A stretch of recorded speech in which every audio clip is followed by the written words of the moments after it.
Découvrez dans cette vidéo comment créer un masque de réglage local basé sur une plage de couleurs dans Capture One 10.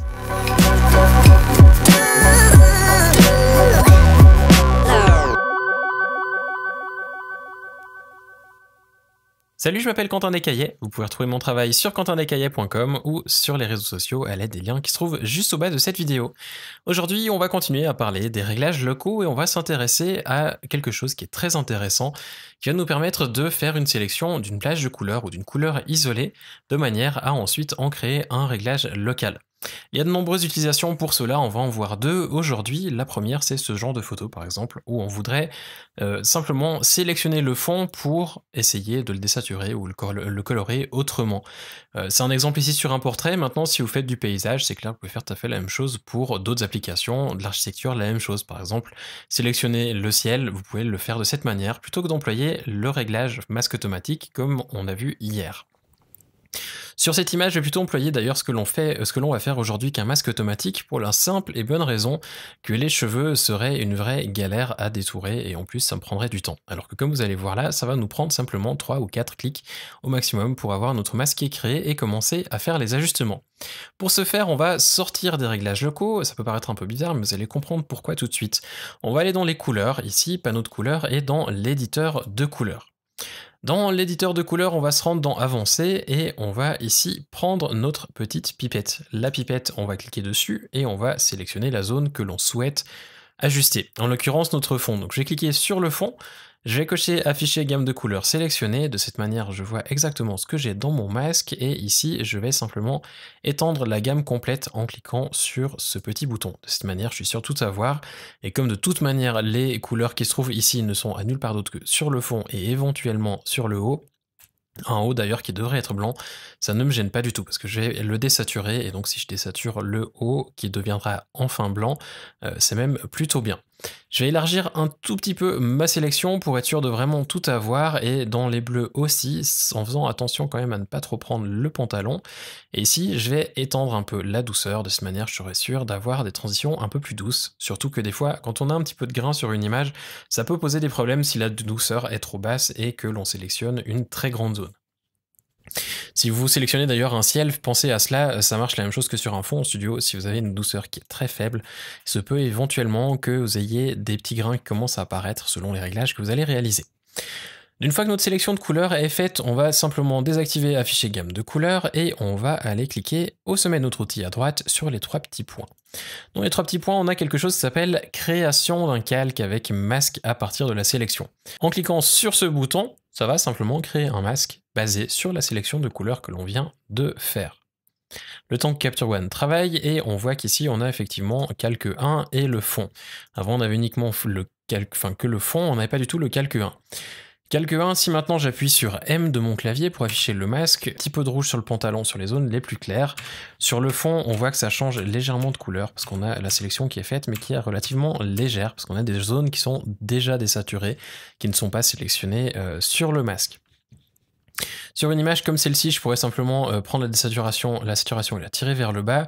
Je vais faire un petit peu plus malin et ce que je vais réaliser, c'est simplement enlever un petit peu ici de sillon, donc rajouter du rouge pour désaturer et tirer le bleu ensuite vers le haut aussi, parce qu'on voit qu'on a un petit peu de jaune. On peut avoir l'impression que pas grand chose n'a été fait, mais si je fais ici donc l'avant-après, je vais cliquer sur calque 1, sur la petite coche qui est juste devant, ça c'est actuellement avec le réglage effectué, et ça c'était juste avant. On voit qu'on a quand même un petit changement par rapport à avant, et bien entendu qu'on peut le pousser comme on le souhaite. J'ai employé ici les courbes, on peut employer n'importe quel outil qui se trouve dans les réglages locaux, c'est pas vraiment d'importance, c'est un petit peu selon ce que vous avez besoin de faire et ce que vous souhaitez réaliser.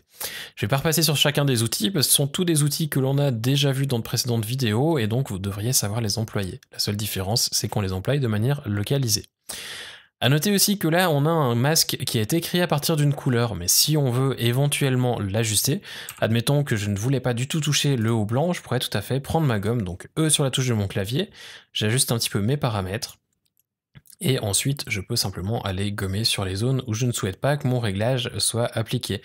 Et ainsi, si par exemple j'ai sélectionné du bleu mais que j'ai d'autres zones qui ont été prises et que je ne veux pas les autres zones, je les efface manuellement et après cela, le réglage s'appliquera uniquement où j'en ai envie. Je vais renommer mon calque ici, on va l'appeler fond papier, et ensuite je vais faire un deuxième réglage pour vous montrer un autre outil qui nous permet de faire la même chose, mais qui est lui dédié aux gens qui font de la photo de portrait. Il s'agit de l'onglet Ton Cher dans l'éditeur de couleurs. Exactement pareil qu'Avancé, d'ailleurs on en avait parlé dans une précédente vidéo, on avait vu que l'onglet Avancé et l'onglet Ton Cher se ressemblaient énormément. La seule différence, c'était ici l'uniformité. On peut faire la même chose ici en sélectionnant les tons chers et ensuite en ajustant un petit peu, pareil, afficher la gamme. Et ensuite on va raffiner un petit peu notre sélection. Je vais ici définir la douceur un peu plus bas, de manière à, et par exemple, éviter de sélectionner la bouche. Et par contre, une chose à faire attention quand vous êtes dans l'éditeur de couleurs, c'est à bien sélectionner ici le calque sur lequel vous travaillez. Si vous êtes sur fond papier, donc celui que l'on vient de faire, ça va pas sélectionner grand chose parce qu'il n'y a pas vraiment de couleur sur ce calque-là. On va plutôt prendre le calque fond sur lequel on veut travailler et on va faire notre ajustement. Je vais enlever un petit peu le rouge qui correspond ici aux lèvres et ensuite je vais désaturer un tout petit peu jusqu'à avoir la sélection que je souhaite. On voit qu'ici on a un peu plus la peau, un peu moins de cheveux et les lèvres commencent gentiment à disparaître. Je vais me satisfaire de ça, je vais pas aller plus loin et on va voir après comment on peut éventuellement raffiner un petit peu notre masque dans les réglages locaux. Comme tout à l'heure, 3 petits points, création d'un calque avec masque à partir de la sélection, on laisse Capture One travailler. Et ici je vais simplement faire commande ou CTRL-clic sur la flèche pour remettre à 0 uniquement cet onglet-là, parce que du moment qu'il est dans les réglages locaux, finalement j'ai plus d'intérêt de le modifier ici. Je vais remettre ça à 0, on voit que l'autre est resté comme il était, et on va aller dans les réglages locaux. On a maintenant ici la peau, qu'on va simplement appeler peau, ou alors ton cher, si on veut que ça corresponde à ce que l'on vient de réaliser. Éditeur de couleurs, on voit qu'on le retrouve aussi ici dans les réglages locaux avec le petit signe du pinceau derrière. Je vais aussi aller dans les tons chers et je vais refaire une sélection de mes tons chers. Vous allez me dire c'est un petit peu bizarre de le faire deux fois, c'est comme ça, le réglage ne passe pas d'un outil à l'autre et donc on doit le refaire. À ce moment-là, on peut ajuster la teinte, on peut ajuster la saturation de manière à les rendre un peu plus uniformes. Je vais décocher juste le afficher gamme de couleurs, pour le moment ça ne sert pas à grand chose. Ça, c'est donc maintenant, et ça, c'était avant. On voit qu'on a déjà beaucoup moins de rougeur. Par contre, si j'active le masque, je vais appuyer donc M sur mon clavier, on voit qu'on a une sélection qui est quand même relativement large. Je peux simplement, comme je l'ai mentionné tout à l'heure, prendre la gomme, donc E sur mon clavier, ou barre d'outils ici et gomme masque, et je peux simplement aller effacer les zones que je ne souhaite pas modifier. Pour les tons chers d'ailleurs, c'est une très bonne idée de le faire de cette manière plutôt que de le faire directement dans l'éditeur de couleurs basique. Avec les réglages locaux, ça va nous permettre de restreindre les zones que l'on souhaite ajuster, et ainsi avoir une uniformité qui est plus correcte.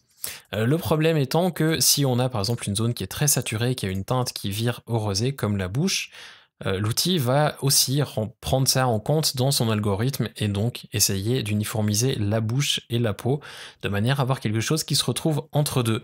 Et ça peut poser un petit peu problème parce que du coup certaines corrections qui mériteraient d'être faites sur d'autres zones ne vont pas forcément l'être parce que l'entre-deux, ça tomberait sur les zones à problème que l'on pourrait avoir. Si on a des plaques de rougeur par exemple, des fois on voit que la correction n'est pas forcément géniale si on a les lèvres qui sont encore sélectionnées. Pareil avec le blanc des yeux qui n'apporte rien à notre sélection. Même les sourcils à la limite on peut les enlever parce qu'ils ne sont pas du tout dans les mêmes couleurs ni dans les mêmes tons sur notre image. Et donc tout ce qu'on peut effacer, il vaut mieux l'effacer. Vous pouvez même faire la même chose pour des zones très localisées, admettons comme ici que l'on ait des rougeurs dans le cou, ce qui est le cas.